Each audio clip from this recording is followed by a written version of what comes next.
अब जब हम पीएन जंक्शन डायोड के बारे में पढ़ चुके हैं तो हमारे पास अब नेक्स्ट टॉपिक आता है कि पीएन जंक्शन डायोड को सर्किट में जोड़ते कैसे हैं।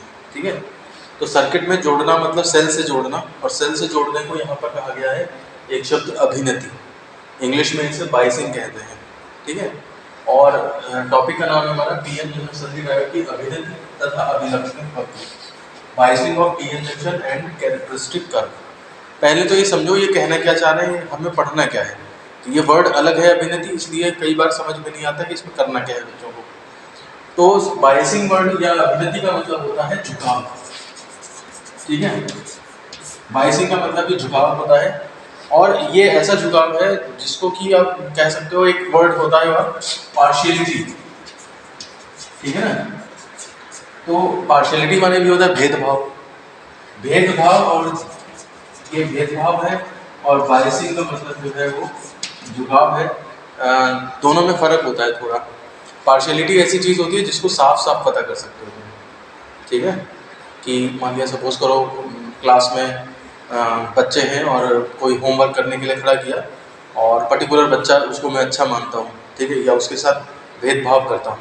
तो इसका मतलब ये होगा कि मान लिया सपोज सब लोग मतलब 4 बच्चे खड़े हुए काम नहीं करके लाए थे, और मैंने क्या किया कि वो जो बच्चा जो था जिसको मैं अच्छा मानता हूँ उसको तो मैंने बैठा दिया, और बाकी 3 को जो है पनिशमेंट दे दिया, बाहर चले जाओ क्लास से, ये वो।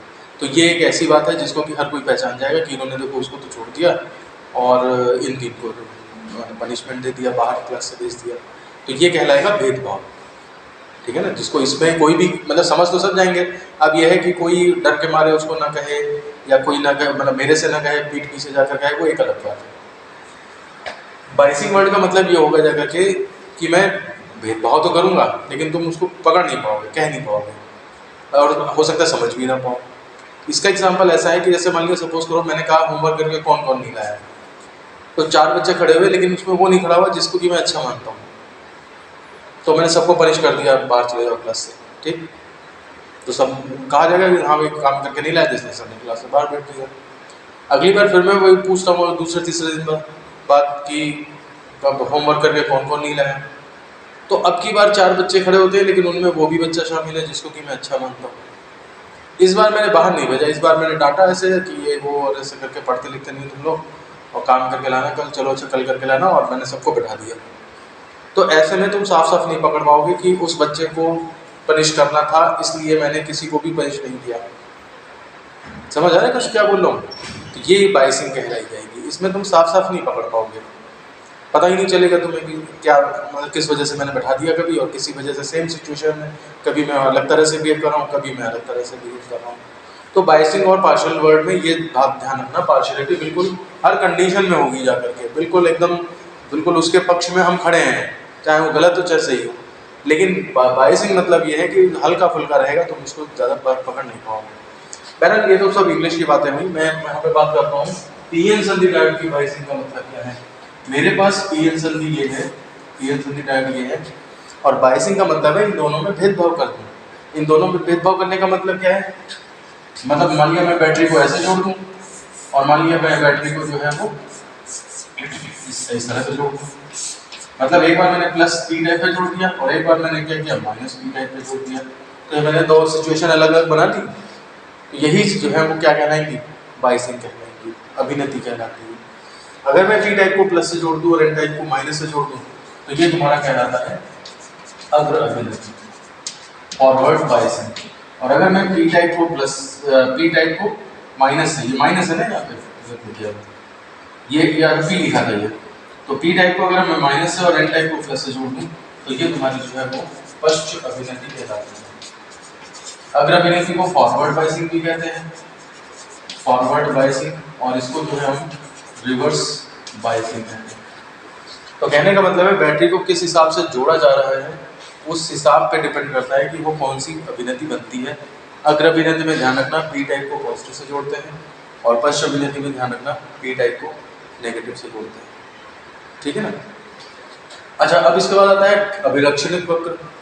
तो अगर मैंने इस सिचुएशन में जोड़ा या मैंने इस सिचुएशन में जोड़ा, अभिलक्षणिक वक्र यानी कि कैरेक्टरिस्टिक कर्व का मतलब ये है कि ये उस सिचुएशन में कैसा बिहेव करता है। अभिलक्षण मतलब कैरेक्टरिस्टिक क्या है उसकी। जैसे मान लीजिए सपोज करो मेरी कैरेक्टरिस्टिक है कि तुमने मुझे कभी सुख में देखा, जब मैं खुश हूँ तो खुशी में मैं क्या क्या कर सकता हूँ, क्या मैं कूदने लगता हूँ, क्या मैं डांस करने लगता हूँ, क्या मैं क्या करने लगता हूँ। दुख हुआ तो क्या मैं रोने लगता हूँ, आंसू निकलने लगते हैं, चिल्लाने लगता हूँ क्या, ये सब तब पता पड़ेगा जब हम वो सिचुएशन उस आदमी को देंगे, ठीक है ना। जैसे मान लिया नए कभी किसी से मिलो तो हिचकिचाते हैं ना लोग कि पता नहीं मैंने इससे ये बोला, ये तो क्या उसका कैसे रिएक्ट करेगा, कैसे क्या। फिर जब जान जाते हैं थोड़े दिन में, तब उसके हिसाब से उससे वैसे ही बोला चाली करते हैं। तो वही चीज़ यहाँ पर है, कैरेक्टरिस्टिक पहचानना मतलब वो कैसे कैसे बिहेव करेगा।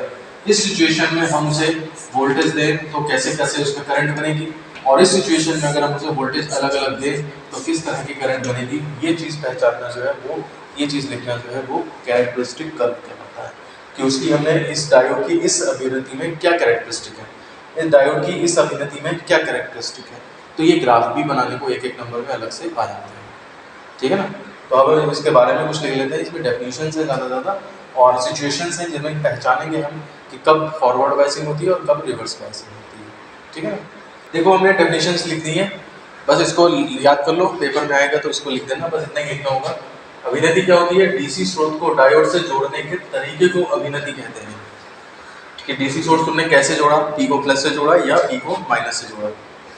अब दो प्रकार की होती है, पहला हो गया अग्र अभिनति फॉरवर्ड बाइसिंग।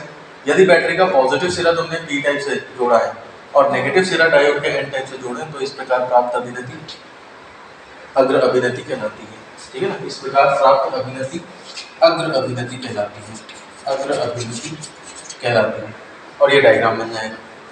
इसके बाद पश्च अभिनति में क्या होगा, यदि बैटरी का पॉजिटिव सिरा जो है वो एन टाइप से जोड़ देंगे तो बैटरी पलट कर लगाएंगे, डायोड पलट के नहीं बनाएंगे, बैटरी पलट दो। प्लस सिरा एन टाइप से और माइनस सिरा पी टाइप से। देखो पॉजिटिव सिरा एन टाइप से और नेगेटिव सिरा पी टाइप से जोड़ोगे तो ये अभिनति है, ये तुम्हारी पश्च अभिनति कहलाती है, ठीक है। थोड़ा सा हम कुछ सिचुएशंस में देख लेते हैं कि किस तरीके से जो है वो ये अभिनति पहचानी जाती है। हो सकता है एक नंबर में तुम्हें क्वेश्चन दे दें कि फलाना क्वेश्चन फलाना डायग्राम है उसमें डायोड की अभिनति बताओ, ठीक है। तो तुम ये ध्यान रखना, कभी कभी प्लस माइनस से पहचानने से बेटर होता है कि हम ज़्यादा और कम वोल्टेज से पहचाने उसे। जैसे मैं तुम्हें बताता हूँ, एक डायोड बना है इस तरह, और इस डायोड में मैंने कहा कि इस सिरे को जो है +5 वोल्ट से जोड़ा और इस सिरे को +2 वोल्ट से जोड़ा। तो बताओ ये कौन सी अभिनति है। तो समझ सकते हो कौन सी अभिनति है ये। तुम देखोगे कि इधर भी ये सिरा भी +5 वोल्ट पे है और दायां सिरा भी +2 वोल्ट पे है, तो माइनस तो है ही नहीं इसमें, किसको हम माने। तो इसमें देखना जो बड़ा वोल्टेज होता है वही पॉजिटिव होता है और जो छोटा वोल्टेज होता है वही नेगेटिव। तो यहाँ पे पी टाइप से बड़ा वोल्टेज जुड़ा हुआ है +5 वोल्ट, तो इसलिए ये तुम्हारा जो है पी पॉजिटिव से जुड़ा, इसका मतलब ये तुम्हारा फॉरवर्ड बायस है। समझ रहे हो बात को। एक बार मैंने ये किया, सपोज यहाँ से मतलब 0 वोल्ट और यहाँ पर मैंने +2 वोल्ट दे दिया। अब ये कौन सी बायसिंग है। अब तुमको क्या इसे ना तो पॉजिटिव से जोड़ा ना नेगेटिव से जोड़ा, हम कैसे पहचाने। तो यहाँ पे देखो ये +2 वोल्ट पे, ये 0 वोल्ट पे, ये बड़ा वोल्टेज है तो पॉजिटिव भी है, तो ये नेगेटिव कंसीडर कर लिया जाएगा। यानी कि ये ज़्यादा वोल्ट पे कम वोल्ट पे, ये पॉजिटिव नेगेटिव, इसका मतलब ये भी तुम्हारा क्या होगा, फॉरवर्ड बायसिंग। क्लियर है कुछ किस तरह से पहचानना है। या फिर मान लीजिए सपोज करो हमने ये सिचुएशन देते हैं, ये +2 वोल्ट है और ये जो है तुम्हारा सपोज -5 वोल्ट है। अब पहचानो तो इसमें कंफ्यूजन नहीं हो सकता, ये 2 ये 5 है, लेकिन वो देखो वो माइनस का, ये प्लस का है ना, तो ये प्लस का वो माइनस का साथ साथ दिख रहा है, तो इसका मतलब ये भी तुम्हारी क्या है, फॉरवर्ड बायसिंग। एक हम ये करें तुम्हारे लिए, ये डायोड हमने बनाया, इधर हमने +5 वोल्ट कर दिया, इधर हमने +2 वोल्ट कर दिया, तो ये कौन सी बायसिंग है, दोनों तरफ प्लस है, लेकिन तुमको देखो वो प्लस से बड़ा है, ये प्लस छोटा है, तो वो पॉजिटिव कंसीडर किया जाएगा, ये नेगेटिव कंसीडर किया जाएगा, ठीक है। तो ये कौन सी बायसिंग है, एन टाइप देखो पॉजिटिव से जुड़ा हुआ है, तो ये तुम्हारी कौन सी बायसिंग बन जाएगी, ये तुम्हारी रिवर्स बायसिंग। समझ रहे हो बात को। अब मुझे सोच के बताओ, ये डायग्राम है, ये 0 वोल्ट है और ये -2 वोल्ट है सिरा, बताओ ये कौन सी बायसिंग है। अरे ये माइनस है, ये 0 है, कौन बड़ा है, हाँ फॉरवर्ड बायस, ये बड़ा है ये छोटा है, ठीक है ना, तो ये पॉजिटिव आ जाएगा, नेगेटिव फॉरवर्ड बायस, ठीक है ना। जो बड़ा जो छोटा, प्लस माइनस से मतलब ही नहीं है, जो बड़ा है वो पॉजिटिव है और जो छोटा है वो नेगेटिव है। अब देख लो वो पी टाइप पे लगा है पॉजिटिव या एन टाइप पे लगा हुआ है, इसी बेस पे वाइस की पहचानी जाएगी। अब कोई इसमें गलती नहीं होनी चाहिए कभी, ठीक है ना। फॉरवर्ड वाइसिंग पहचानने में ये कभी कोई कॉम्पिटिशन दोगे या कुछ दोगे तो उसमें पूछते हैं क्वेश्चन, जब तुम पढ़ ही नहीं रहोगे कहीं पे इस तरह से तो जब आएगा क्वेश्चन तो भी नहीं कर पाओगे। ये सब छोटी छोटी चीज़ें फिर तुम्हारी जब तुम 2-3 साल कोचिंग करोगे ना जाके कहीं, तब वहाँ पे ये क्वेश्चंस आते हैं किताबों में, वहाँ पे ये सब पॉइंट्स बताए जाते हैं। तो वो चीज़ अभी से कर लो तो वो 2-3 साल बच जाएंगे तुम्हारे, ठीक है ना।